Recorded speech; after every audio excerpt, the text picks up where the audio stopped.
All right. I'm here with Kieran, also known as Tony Starch or Ironing Man, who's here today to talk about extreme ironing. How are you doing today? Doing great, you? I'm doing good. Thanks for asking. So tell us a little bit about what got you into extreme ironing. Well, when I was in high school, this was back before YouTube was actually a thing, I saw an early morning ad. It was for CBS Sunday morning, and they had this little blurb about extreme ironing. So it's this actual sport that exists in England, and it kind of resonated with me, but at the same time, I just forgot all about it right after because, high school kid. Oh, yeah. And then in about 2012, or maybe it was 19 actually, it's 2012, I went to McHale, just dragged an ironing board out there, took a photo because, why not? Walked right in, set the ironing board, took some photos, and then realized I needed a project. I wanted a project that I can go do something fun outside, get out and just hang out with the buddy, and I landed on extreme ironing, and it's just been going ever since then. Oh, wow. So when it comes to extreme ironing, what goes into it when you're debating like where I should go, what I should take? Give us like a behind the scenes look of it. So where to go is kind of easy. I just pick a place. It's just a trail I haven't done. So like a couple weeks ago, I went to Picacho Peak. It's this trail I've always thought about doing, just never did it.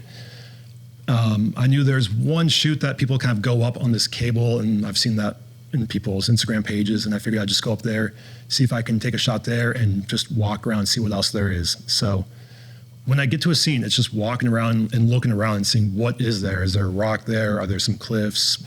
What's interesting? Okay. Do you just take like a tripod with you, or do you have a cameraman? My buddy, he's the unofficial cameraman. He goes out, and part of that was just to go out hiking with him. So cool. We go out, I set up the shot, give him the camera, and just take some photos. That's so cool.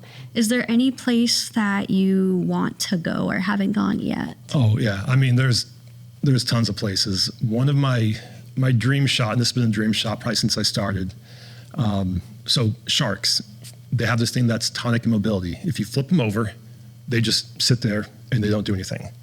And as long as there's water in the gills, they're fine. So one of my shots, the dream shot, would be going like Florida, get some reef sharks, flip them upside down, and just pose for a quick little shot. Oh my gosh. So just anything that's absurd, I'm going for. Any other ideas like in Tucson or outside of Tucson that you have? I've got a lot of places like in Arizona. In Tucson, I've done a few. I still want to do some more at the U of A. I want to travel through Arizona and Utah because they're close. There's an arboretum. It's Boyce Arboretum or Bryce Arboretum or something. I want to go up there. Utah's got all the arches and a bunch of little dunes and all that. So there's not like a specific spot that I've got next I want to do in Tucson, but it's more of just where am I going to hike? And a buddy said Safford Peak, so that's probably going to be one of the next shots, but we'll see. All right. What reactions do you get from people when you tell them, yeah, I'm into extreme ironing? It's both spectrums. You get the people who are really into it and the people who are, I don't know what that is. It's kind of dumb. There was a shot I did. It was at Mount Lemon. I'm in a tree, and we're setting for the shot. So I climb up this dead tree, and these two girls, they walk by, and they just do not want to acknowledge that I exist. They are looking. They seem to look down the whole time. They just walk by. They have to go back to their car because they forgot their water. They come back again the entire time. They're just disgusted that I exist. Oh, my gosh. And then not last week, but when I went to Picacho Peak, people just the whole time, hey, what's that? What's going on? And everyone there loved it. So it's the people just don't want to acknowledge it or people love it. So that's so weird. Yeah. Yeah, because when I was doing a little bit of research on you, I was looking through your Instagram and I was like, wow, this is like crazy. Like I never would have thought of this being something. It's crazy. It is. I mean, that's the fun of it is it's so absurd. It shouldn't exist. And that's why I want to do it, because it is absurd. Anything that's just that ridiculous, if it makes me smile, I'm going to make it happen. And that's exactly why I do the account. So I got to know, this is one of those like weird shower thoughts. What is your favorite household chore? Is it laundry? I don't know if I have a favorite chore. I've learned to accept ironing. I didn't used to iron before the account, and then I figured I might as well start ironing because I can't have wrinkled shirts if I'm ironing, man. Of course. But it's one of those things you can just kind of zone out. You do it in front of the TV and you can just zone out, and so it's kind of recharging in a way. It's not necessarily fun, but you just zone out and get them done and let your mind wander. It works. It definitely works out. When it comes to extreme ironing, is there anyone that you've tried to like recruit for your try and get you to go out there with them, or that I've tried, or the people who have tried to get me? Either way. There's so every now and then someone suggests something and it presents an opportunity, and I just haven't quite been able to make it line up because there'll be people in Phoenix who do some circus stuff, and every now and then I've had a couple of different people who are involved with like circus and aerial stuff, and that would be a great shot and it'd be fun to learn, but it always just kind of falls through just because of scheduling and people moving, and it just doesn't work out. So I want to do more just weird stuff like that. There was a guy who was kind of pitching an idea of doing a documentary a while ago. I'm still not entirely sure if it's a thing.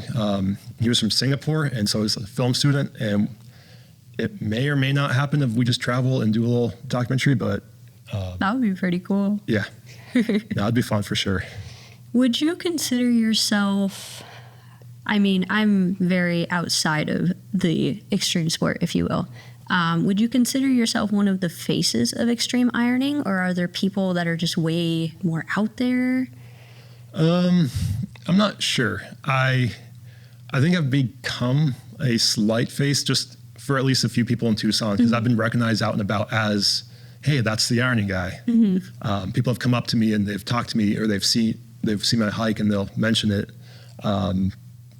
That was kind of a thought I had a while back of, am I going to become a face of extreme ironing? Like, that's a weird thought. Not that's a big sport, but it's one of those things that it's weird to think of, am I going to become a face? Am I becoming a face? Do I want to become the face of extreme ironing? Do I really want to represent the sport as like, that's the guy and everything comes back to me? But if someone wanted to get into extreme ironing, what would you recommend to them? Well, go to Goodwill, get some cheap irons because you're going to break them. Get a cheap board because, again, you don't want to take a nice board or iron out there that's just going to get dirty. But get a friend who you want to travel with. Go out, make it just a trip, an event. The ironing's great to do for the shoot, but it's also the whole aspect of going out and traveling and just hanging out with a friend and exploring a little bit. So it's just have fun and do whatever you think is dumb. Just do it. Is that why you decided to do it? Just because it was something very personal? You just wanted to have fun and just do something weird for once? I mean, I do a lot of weird things. It was just a different weird thing that I do. Okay.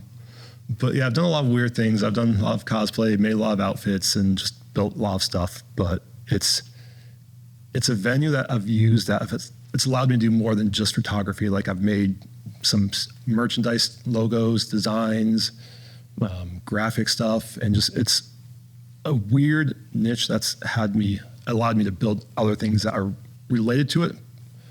Like, I've got an ironing board or an iron back there that has the rock climbing rope at it. So I just took out the actual plug, put some rock climbing ropes in it, and just taking it apart, rebuilding it to look like it's supposed to be that way. So. Yeah. And for our listeners, right behind us, we have an ironing board all set up with a nicely ironed shirt, a couple of irons that he uses. We also have what looks like a little Ken doll with a little iron and a little mini ironing board. It is the cutest thing ever. Is there something like smaller scale, like a Facebook group for extreme ironers or anything like that? There isn't yet. Okay. There's hiking groups that I've kind of started joining and tried to get into that. Okay. Another goal I want is to make like a mock competition of like U.S. versus other countries for ironing, and just assemble like a team where, again, it's just all for fun and just kind of mocking it just because why not? That would be really fun. That would be super cool. Is there any other plans that you have with extreme ironing? Any goals, near future or far future? I mean, the near future, I'm trying to get some, like a merch line out so I can get some funding for it so I can do trips and go out and just drive out to California and, go on an actual road trip for a few days with my buddy. One of the ultimate goals, because someone had asked me a while ago and I thought about it, and you can get an honorary doctorate for doing just about anything, right? Mm-hmm. So they don't mean anything. You can go out, you give a speech, and you get an honorary doctorate. Why can't you get one for extreme ironing? There's no reason you can't. They don't exist yet, but you could be the first. I could, yeah. And I mean, it would just be fun to be like, I'm actually honorary doctorate in extreme ironing. Just, No big deal. Yeah. No big deal at all. Well, thank you so much. I really appreciate your time. If there is anyone that is wanting to purchase your merchandise, how would they go about it? I haven't launched the website yet. Oh. It's out there. If you follow me on Instagram, which is just @ironingman_, eventually I'm going to link the site on there. You could message me or DM me directly on Instagram, but I've got stickers I'm trying to get out there, shirts, and it's slowly coming. It's just all that business side that's going to take me a while to get, ironed out. Well, best of luck on your adventures, and thank you so much for your time. Yes, thanks for having me.